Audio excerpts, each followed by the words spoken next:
ओम शांति। छठा नवरात्रा माँ कात्यायनी का आज ये विशेष यादगार दिवस है। माँ कात्यायनी के बारे में बताते, महर्षि कात्यायन के घर में पुत्री हुई और ये बहुत अपनी वीरता के लिए प्रसिद्ध है और इसने सचमुच सभी देवियों में इसको दिखाते हैं एक विजयी योद्धा की तरह।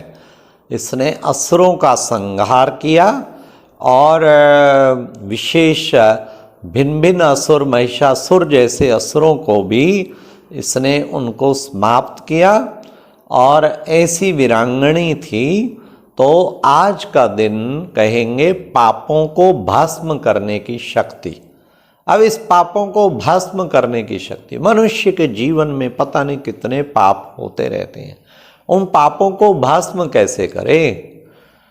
माँ कात्यायनी प्रेरणा देती है कि मैंने कोई असुरों का नहीं किया संहार, ये इन पाप कर्म जो विकार असुर हैं उनका मैंने संहार किया।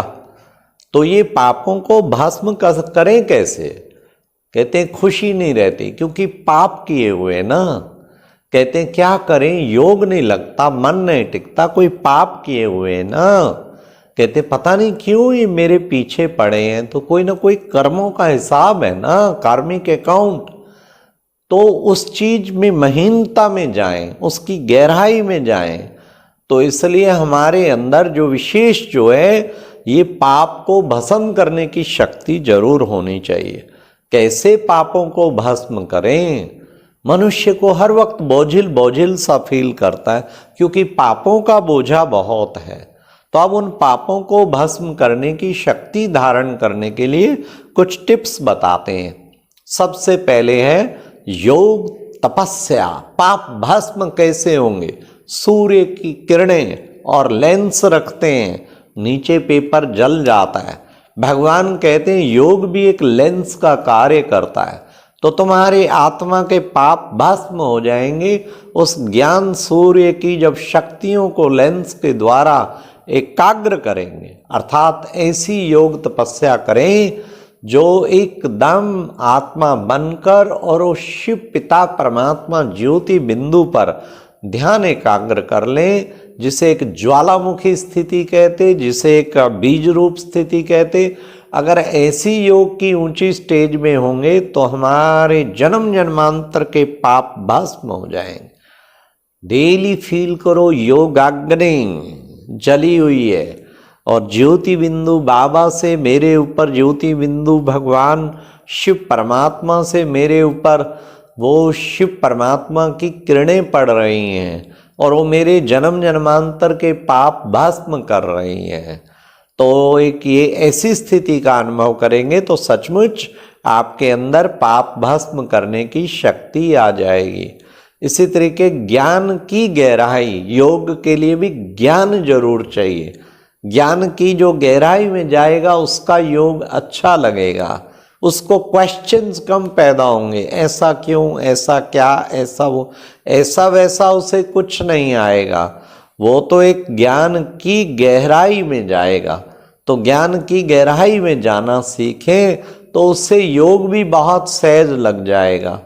आत्माएं हैं, हर आत्मा की अपनी अपनी पार्ट है, ये बुद्धि में होगी तो ज्ञान की गहराई में उतर जाएंगे। तो ज्ञान की गहराई में उतरने से हमारे पाप जन्म जन्मांतर के भस्म हो जाते हैं और योग तपस्या, योग कनेक्शन भी सही जुड़ जाता है। इसलिए कोशिश करें ज्ञान की गहराई में उतरें।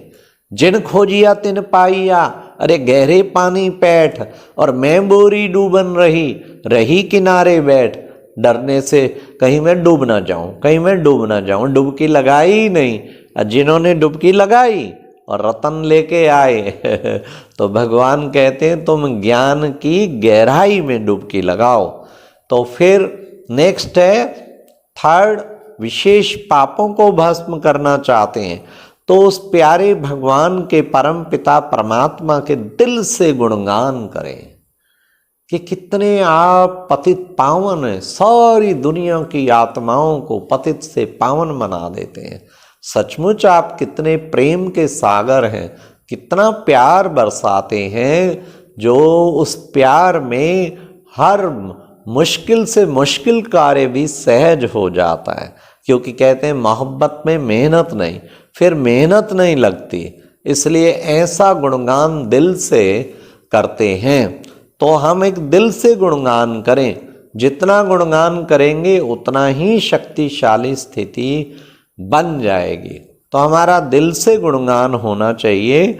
इसी तरह बाबा भगवान के साथ हमारे सरव संबंध अनुभव करने से भी पाप भस्म होते हैं। एक एक संबंध उसके साथ अनुभव करें। रोज गाते हैं, तमें माताश्च पिता, तमें बंधुश्च सखा, तमें विद्याश्च दृढ़म, तमें सर्वम देव देव। तू ही माता, तू ही पिता, तू ही बंधु, तू ही सखा। तो उसका एक एक संबंध का अनुभव करेंगे तो उससे भी हमारे जन्म जन्मांतर के पाप भस्म होंगे। अभी अभी उसे दोस्त समझ के याद करें, वो खुदा दोस्त मेरा सचमुच सच्चा मित्र है, उसके साथ हम कितनी अच्छी मित्रता कर रहे हैं और वो मेरे बिना नहीं रह सकता, मैं उसके बिना नहीं रह सकता। ये है सच्ची सच्ची दोस्ती। ऐसी दोस्ती अगर हम उसके साथ निभाते हैं, अपने मित्र के कार्य के लिए हम जान भी कुर्बान करने को तैयार हैं, ऐसे हम उससे दोस्ती का समझें। और दोस्त कहता है, जब भी बच्चे कोई भी मुसीबत आए दिल से कहो, ओ मेरे प्यारे पिता परमात्मा, तो स्वयं आपके पास आ जाए।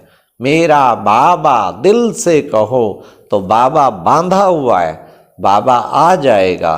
तो इस तरह हम उससे फ्रेंडशिप का भी फायदा लें, पिता समझ के भी फायदा लें कि वो मेरा पिता है, मैं उसका बच्चा हूँ। जितना पिता समझ के उसकी याद में रहेंगे तो उसका वर्षा भी याद आएगा। ये है भिन्न भिन्न संबंधों का अनुभव करने से पाप भस्म होने शुरू हो जाएंगे। फिर लव में लवलीन होना, लागी ऐसी लगन मीरा हो गई मगन, वो तो बाबा गीत हरि गीत घड़ी घड़ी गाने लगी।